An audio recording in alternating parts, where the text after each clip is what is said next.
And a granddaughter would find it a lot more difficult to become a boss than a grandson. And she'd probably earn less too. The latest statistics on the male-female divide when it comes to pay packets is pretty hard to misinterpret. Let's have a look. A study by the World Economic Forum revealed last year women on average still earned only a little over half of what men earned. And here to tell us more about that very topic is Henrike von Platen. She founded the Fair Pay Innovation Lab. Henrike, welcome to the studio. What are the reasons for that disparity? How big is this gender pay gap really?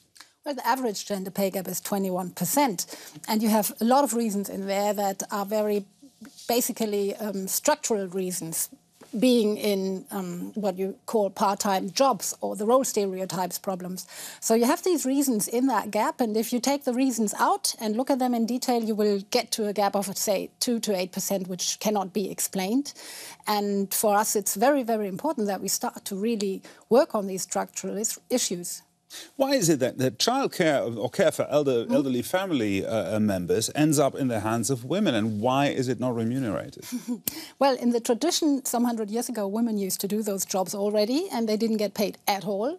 It wasn't used to being a paid job. Later on, it went into being a paid job, and you got some kind of pocket money, you could say, for it. And now it's a real job that you learn for, and you're doing it.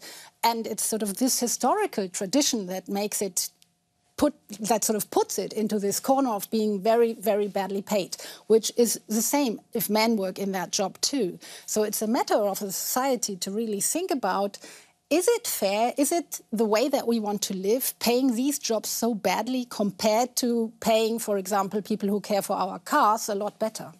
Let's have a look at another study from the World Economic Forum. It shows that women actually also work longer hours than men. On average, they clock up more than 8.5 hours a day. That's almost 50 minutes more than the average man. And over half of that labour is unpaid. Things like, as we've mentioned, childcare or housework. Men clearly spend much less time on those tasks. So, Henrike, do we need to force men by legal means to do their part in taking care of children, to take care of their parents, for example?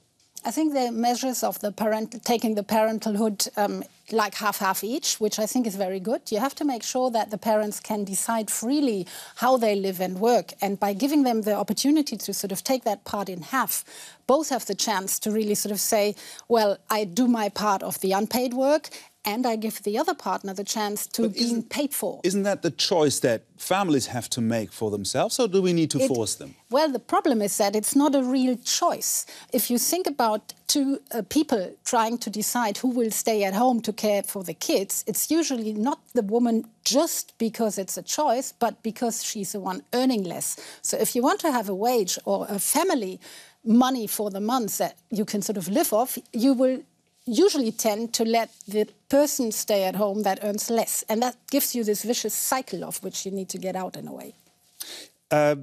What can companies do if they want to do anything? Well, they do a lot about talking about money and being transparent. That's what they need to do. They need to do a lot more on that.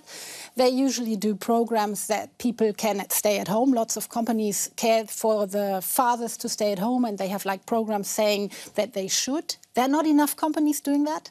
Often the companies sort of still tend to take it not so seriously. So we need a lot to do there. Henrike von Platen, thank you very much. My pleasure.